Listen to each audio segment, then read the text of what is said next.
کتابوں میں ان کا ذکر، ان کی نشانیاں واضح، آنے والا اس شان سے آ رہا ہے کہ زمانہ منتظر بیٹھا ہے ان کا۔ بحیرہ راہب، جس کا نام تو کچھ اور تھا لیکن بحیرہ کے نام سے معروف تھا۔ کہتے ہیں کہ اس نے مذہب کی کتابوں میں پڑھا تھا کہ نبی آخر الزمان جلوہ گر ہوں گے اور مکے سے شام کی طرف جائیں گے، تو وہ راستے کے اندر ایک جگہ کلی ڈال کر کچھ خدام کے ساتھ وہاں رکا ہوا تھا۔ مقصد کیا تھا کہ کبھی تو گزریں گے اور میں ان کے دیدار کی دولت سے فیض یاب ہو جاؤں گا۔ مذہب کی کتابوں میں ساری نشانیاں اس نے پڑھ رکھی۔ وظیفہ کیا کرتا ہے یہاں بیٹھ کر؟ صبح ہوتے ہی مکان کی چھت پہ چڑھ جاتا ہے، اپنی اس کٹیا کے اوپر چڑھ کر کے حجاز کی طرف آنے والے قافلوں کی راہیں تکتا ہے۔ قافلے گزر جاتے ہیں، شام کو پھر نیچے آ جاتا ہے، اگلے دن سویرے پھر یہی عمل شروع ہو جاتا ہے۔ شب ہجر کی سختیاں کوئی اس سے جا کے پوچھے، تیری راہ تکتے تکتے جسے صبح ہو گئی، مدتیں بیت گئی، ماہ و سال گزر گئے۔ ایک دن وہ اپنے مکان کی چھت پہ چڑھا ہی تھا تو ایک قافلہ دکھائی دیا۔ اس نے کیا منظر دیکھا کہ دائیں بائیں کے درخت سجدہ کنا ہے۔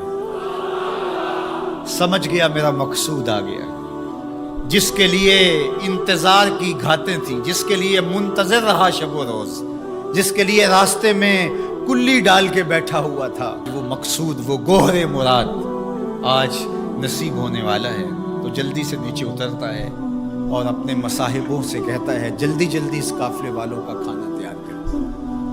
کہا کہ پہلے بھی قافلے گزرتے ہیں، یہاں رکتے بھی ہیں، آپ نے کسی کو پوچھا بھی نہیں۔ کہا بس آج کسی کی طفیل ان کو کھانا دیا جائے۔ یہ قافلہ جب قریب پہنچا اور انہوں نے پڑاؤ کیا، اس کی کٹیا کے قریب بہت بڑا ایک درخت تھا، وہاں رک گئے۔ تو اس نے میسج بھیجا کہ آج دوپہر کا کھانا تمہارا میرے ساتھ ہوگا، آج تم میرے مہمان ہو۔ یہ بہت خوش ہوئے کہ ہم پہلے بھی گزرتے تھے، یہاں رکتے بھی تھے، اس نے کبھی پوچھا بھی نہیں تھا، آج خاص پذیرائی ہے۔ کھانے کا وقت ہوا تو وہ آیا، اور جس طرح وہ لوگوں کے مجمع میں کسی کو ڈھونڈ رہا ہو۔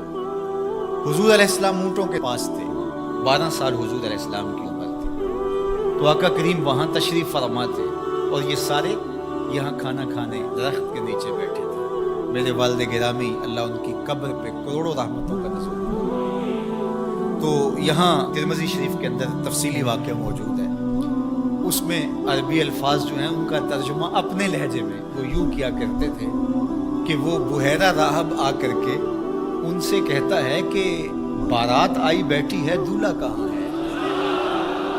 بارات آئی بیٹھی ہے، دولہا کہاں ہے؟ پھر حضور علیہ السلام جب تشریف فرما ہوئے تو اب وہ راہب آیا، فَأَخَذَ بِيَدِ رسول اللہ صلی اللہ علیہ وسلم۔ حضور کی عمر کتنی ہے؟ 12 سال، اور حضور کا اس نے ہاتھ پکڑ لیا۔ صحیح ترمذی روایت ہے۔ قال، اور اس نے کہا، ھذا سید العالمین، قافلے والوں سن لو، یہ تمام جہانوں کا سردار ہے۔ ھذا رسول رب العالمین، یہ تمام جہانوں کا رسول ہے۔ یبعثہ اللہ رحمت للعالمین، اور سن لو اللہ اس کو تمام جہانوں کے لیے رحمت بنا کے مبعوث فرمانے والا۔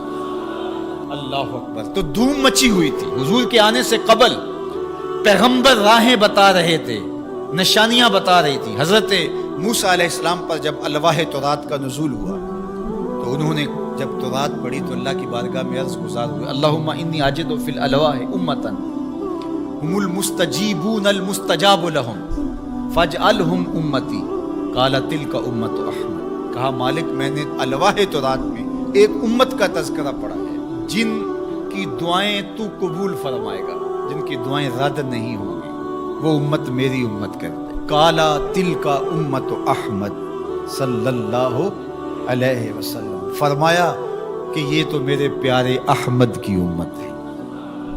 آپ کا ذکر تورات میں ہے، مثلہم فی التوراۃ و مثلہم فی الانجیل۔ اللہ قرآن مجید میں ارشاد فرماتا ہے کہ حضور کے ساتھیوں کا ذکر، ان کی مثالیں اللہ نے تورات میں بھی بیان کی ہیں اور انجیل میں بھی بیان کی ہیں۔ اللہ اکبر۔ اب تورات کی کہانی سنیے، 9 سوال تھے مسلسل، اللہ اس میں یہ شان ہے، اس امت کو یہ مرتبہ دیا گیا، یہ شان دی گئی، وہ امت میری امت ہے۔ جواب کیا آتا رہا؟ تلک امت احمد، یہ تو میرے نبی محمد صلی اللہ علیہ وسلم کی۔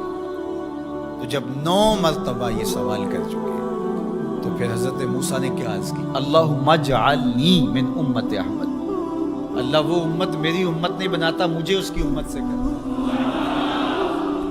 چوں بشانش نگاہ موسیٰ کرد شدن از امتش تمنا کر۔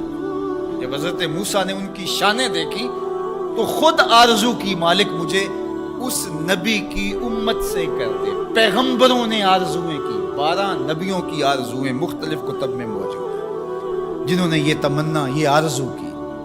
یار ہم نے کوئی آرزو تو نہیں کی تھی، ہم نے کوئی منتیں تو نہیں مانی تھی، ہم نے کوئی وظیفے تو نہیں پڑھے تھے، ہم کوئی دعائیں تو نہیں کرتے رہے کہ یا اللہ اس نبی کی امت سے کر دے۔ ہماری آنکھ کھلی، مقدر جاگا۔ ہمارے والد صاحب مسجد سے مولانا کو بلا لائے، اس نے کان میں آ کے کہا مبارک ہو تو حضور کا غلام بن کے آ رہا۔ شاہوں سے ملا ہے نہ تونگر سے ملا ہے، اللہ کا عرفان اسی در سے ملا ہے۔ اوروں کو ملا ہے تو مقدر سے ملا ہے، مجھ کو تو مقدر بھی تیرے در سے ملا ہے۔